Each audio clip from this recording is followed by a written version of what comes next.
basically what happened was I woke up at 4. I woke up to the adhan being called at 4 a.m. and I started panicking. You know, I was like, it's 4 o'clock. Like, nobody has had suhoor. Why in the world is the adhan being called at 4 a.m.? Like, it's clearly not Fajr time. I didn't know what was going on. And so the first thing that I thought to do was to get my phone and Google, what time does Fajr come in Gambia? Because I was like, something's not right. Like, the adhan is being called, it's 4 a.m.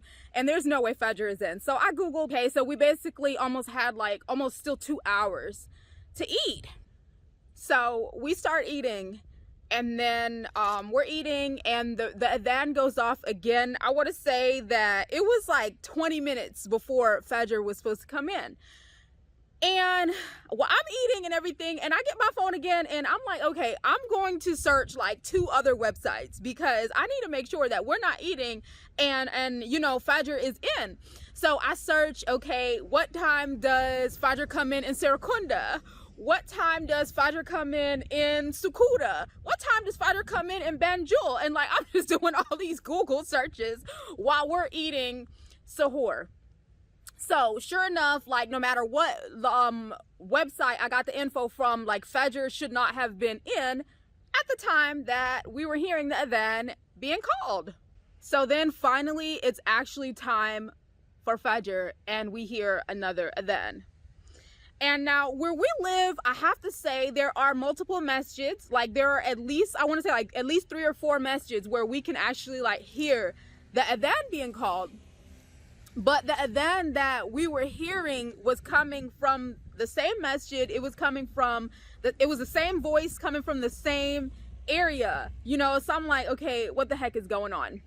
You know, finally, whenever it was Fajr time and we heard the last adhan, it was early in the morning, so I couldn't really put everything together. But when we heard that the last adhan for Fajr, I was able to like sit and really reflect as to what was going on. And I figured it out. So the next day I was actually expecting the adhan to go off at 4 a.m. and it did. And the same thing the next day after that. So finally I figured it out. Okay. So the 4 a.m. adhan was to wake the people up for sahur. It was like rocket science for me to figure that out. I figured out why those multiple adhans were being called from the same place. So the first adhan was to wake the people up for sahur.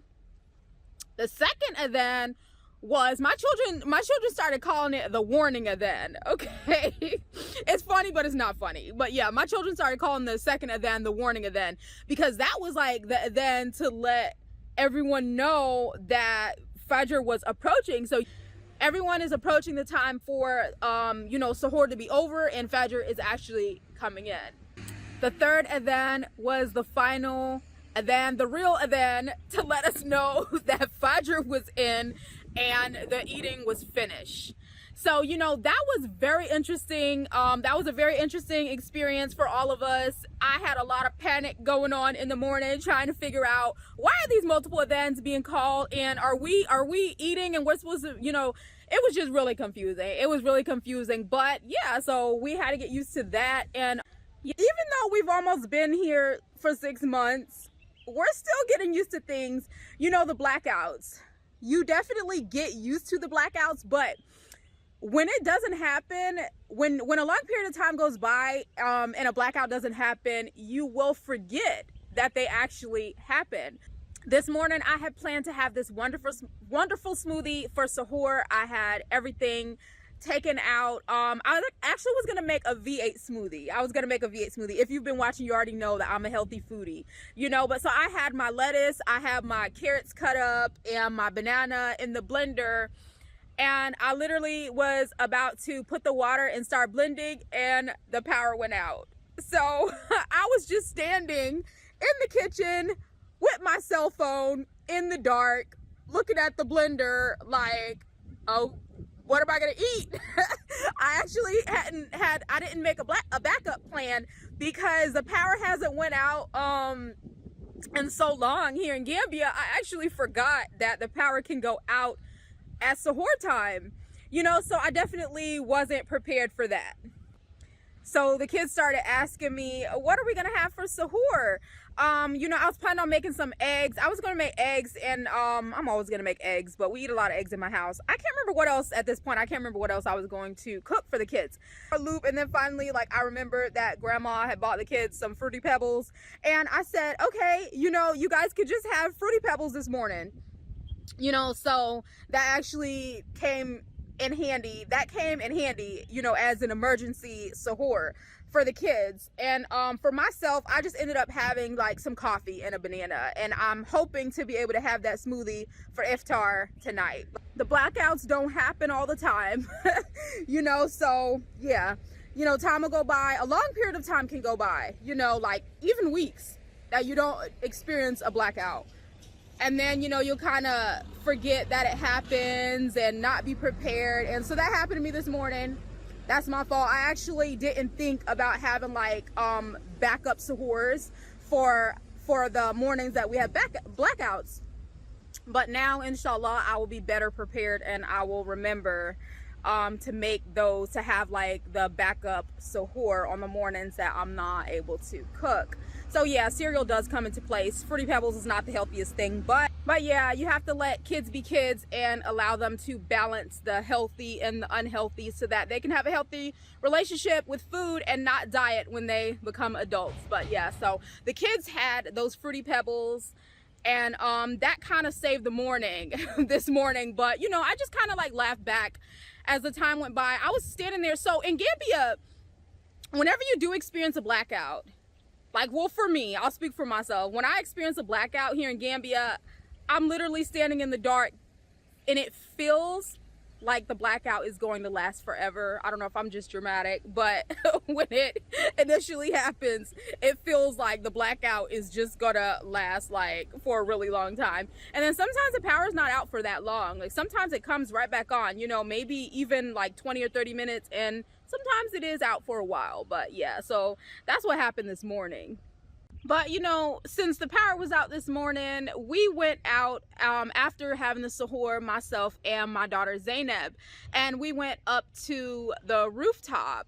There's stairs and a stairway up to the rooftop up in, you know, over our house, you know, so we went up to the rooftop and we just hung out there. Everything was dark. It was actually pretty neat seeing the sun start to come up, you know, from the rooftop. So yeah, you know, we just we go with the flow with things. You know, things are definitely there's going to be times where the blackouts are inconvenient. Sometimes it doesn't matter. Sometimes like it's not an inconvenience at all, because it'll be like in the middle of the day and it's still light. But then sometimes you will be doing something important and like the power will go out at the most inconvenient time. When I was in the US, one of the things that I was most curious about was, how is Ramadan here in Gambia? You know, so I absolutely had to make sure that I document my experience to be able to share it with you guys. I know that everyone that watches is not in the US, but a lot of people are watching from the US. So I just wanted to make sure, you know, that I was able to share with you guys how my Ramadan is going here. As long as Ramadan is here, I plan to make all of my content about Ramadan here in Gambia, and then after the month is over, then I'll go back to recording just general experiences about Gambia. I just want to make sure this month I'm able to give like as much content as I possibly can. But for me, I love Gambia, and the good is always going to outweigh the bad for me here in Gambia, inshallah. I just feel like the pros are going to outweigh the cons. But if there's any new experiences that I have here in Ramadan, I will do my best to share them with you guys. Don't forget, please, like, try to leave in the comments and let me know particular questions that you have about Ramadan here in Gambia, so that I can make sure that I actually make videos that you guys are interested in seeing. I appreciate everyone, and I always read the comments. It just, you know, sometimes can take me a little while to get to respond to everyone. But thank you guys. Ramadan Mubarak, and may Allah answer everyone's du'as.